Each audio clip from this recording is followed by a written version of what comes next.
And that'll carry over the back line of the end zone for a touchback. And here now come the Falcons. And right now they're saying, hey, let's keep this going. 2 drives, 2 touchdowns. Yeah, can't ask for a better start than that, can you? I mean, this is the way you practice it. This is the way you rehearse it. But right now, the play calling, they're locked in really well. They'll run with Freeman here to begin the drive. And he'll take this up near the 35, maybe the 34. A nice run there, 9 yards, and it'll be second down. Getting the sense, Charles, they're going to put a big emphasis this afternoon on the run game. And why not? What we're seeing so far, working pretty well from them. And here's the best part.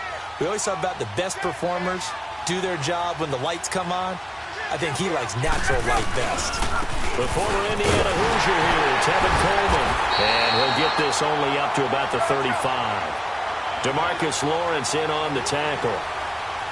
And this is why aggressive defensive coordinators love to blitz. It wreaks havoc because they end up taking their attention to the blitzers, freed up the D lineman to make the play. And the penetration too strong. He won't make it back to the line of scrimmage.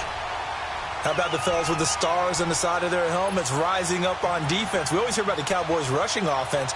Their rush defense is pretty good as well, I think, because they're so cohesive. Defensive line, linebackers really work well together. And how about this one now? In their own territory, a gutsy call. They're going to go for this on 4th and a yard. They'll run it. Freeman. And he's going to have the first down, yardage to the 35. A big roll of the dice on 4th and 1, but it pays off. They convert. I tell you, on that first glance, I thought he got it easily. But the mark was not a real favorable one. As it turns out, they do give him the first down, but that was very close to going the other way.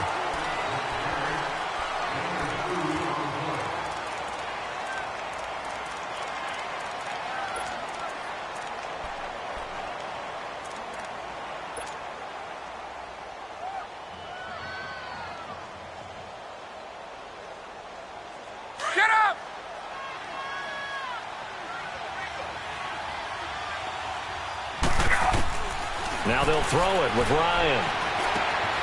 This one caught by Ridley. And he'll get up near the 45. They'll spot it at the 44. The reception good for 7. It's 3rd down.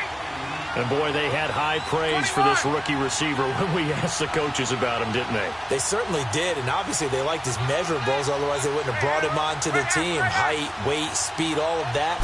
But how about what they really say? Competitiveness. That's what they really liked about him. The way he goes after the football, competes for it, and decides when it's in the air, it's hit. And he fires one that's intercepted. Picked off at the 30. And his guys are going to get the football at the 37-yard line. Well, I get what he was trying to do. He was moving to his right and trying to shift the coverage, but instead he shifted the coverage also to the right and threw right into it for an interception. Line of scrimmage, the 37 on 1st and 10.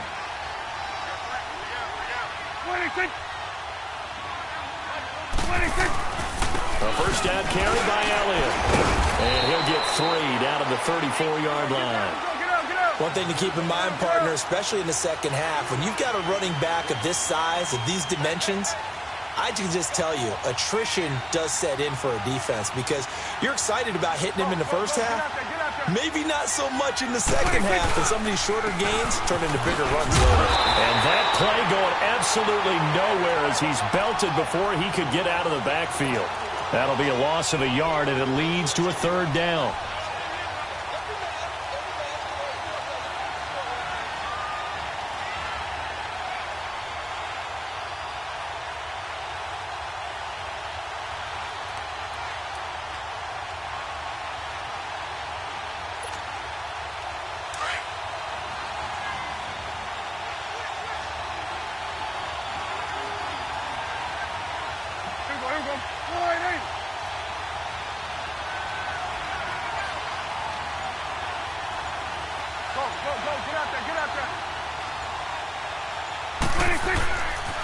On 3rd down, Elliott. And not much running room. Down to the 32. 3 yards won't be enough here as that'll bring up 4th down. Well, he hasn't made much of an impact in the running game thus far, and after that last run, not much is going to change in that area. He hasn't been able to get anything going, and really the offensive line not helping him much. Ezekiel Elliott not able to get it past the marker.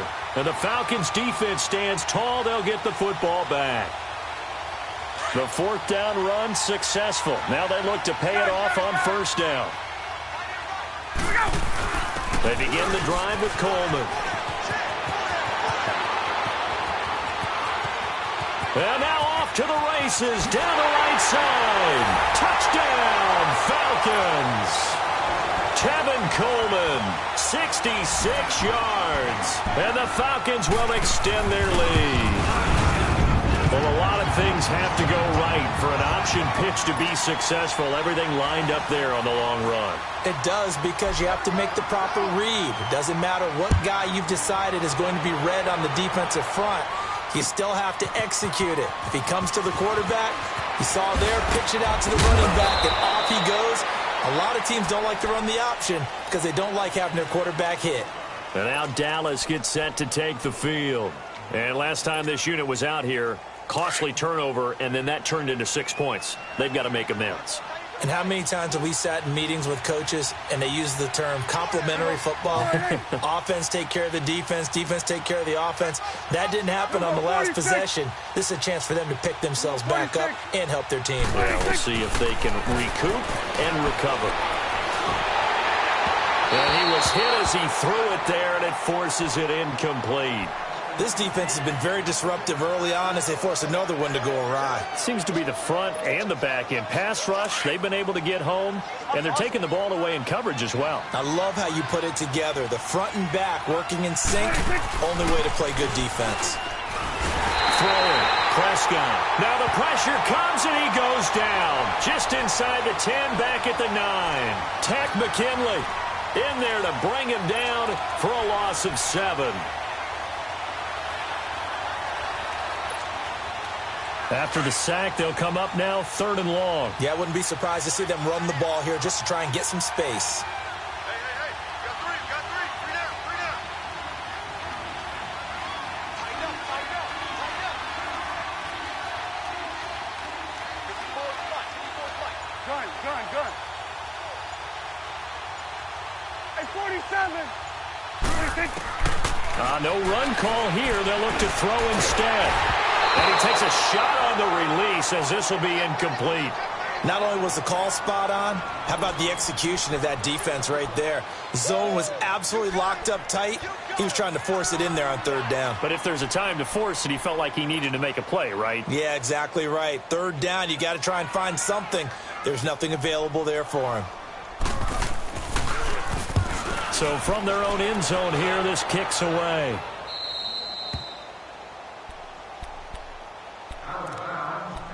A minute 59 to go in the first half. Back with more after this.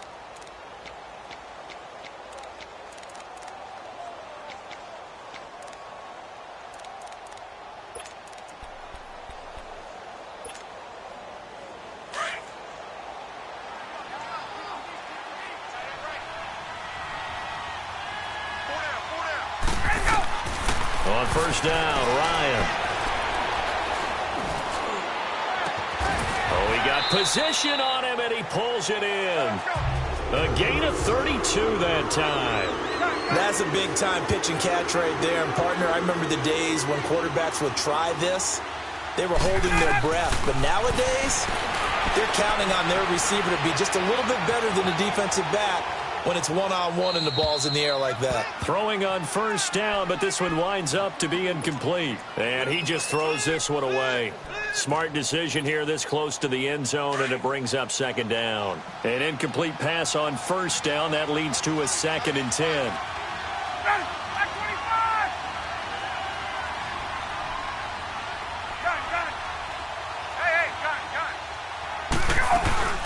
Off the play fake to Freeman. It's Ryan. And that one got tipped. Kind of threw everything off. It brings up 3rd. Feels like they're getting caught in between here because they didn't completions on 1st and 2nd down. Now you got to worry a little bit about the clock because you prefer not to give them another shot here in the first half. If you don't pick up the first down, guess what? You're likely going to have to. Meanwhile, on third down, they take a shot at the end zone, but it's incomplete. Boy, you will not see a quarterback of his caliber miss on one like that very often. I mean, there it is, wide open, got the shot, and he misfires. We talk about, boy, he'll want that one back all the time. He definitely wants that one back. And Bryant's kick is good. And that will stretch the lead up to 3 touchdowns now. It's a 21-point game. So unable to convert for the touchdown inside the red zone, but they do come away with 3.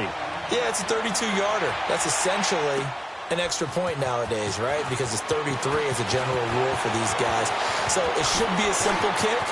But you know what's really strange nowadays? When they miss an extra point, I think they carry that with them longer than missing a field goal because an extra point's supposed to be automatic. Absolutely, and I would think even field goals inside of 30 yards, even though they're substantially shorter than a PAT, it just has a different feel, doesn't it? A different feel, a different vibe. That's what I get from all the kickers I talk to. They always say if I miss an extra point, that's the one that bothers me more.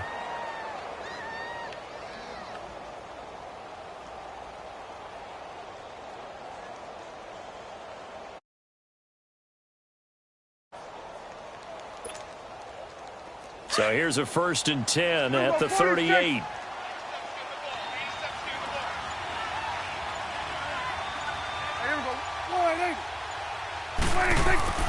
First down, Prescott being chased out left. Now he's going to throw it deep to the other side of the field. Looking for Austin, intercepted.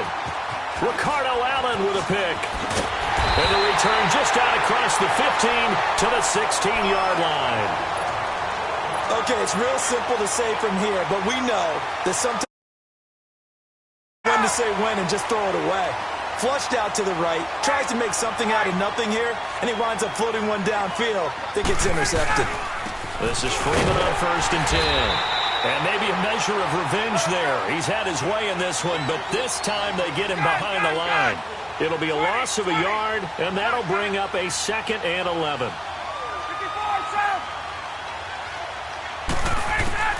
Now it's Ryan. And he's going to be brought down. Back at his own 6-yard line. Well, maybe that can give him a little bit of a pick-me-up, a little bit of a jolt. One of the few things has gone right defensively. Because other than that, it's really been a first half to forget. Hey, South. Let's go. Right. A fake to Freeman. Now it's Ryan. He rifles one that's intercepted. Picked off at his own 10. And he will score. Touchdown, Cowboys. Did I just see what I thought I saw? Did I just see what I thought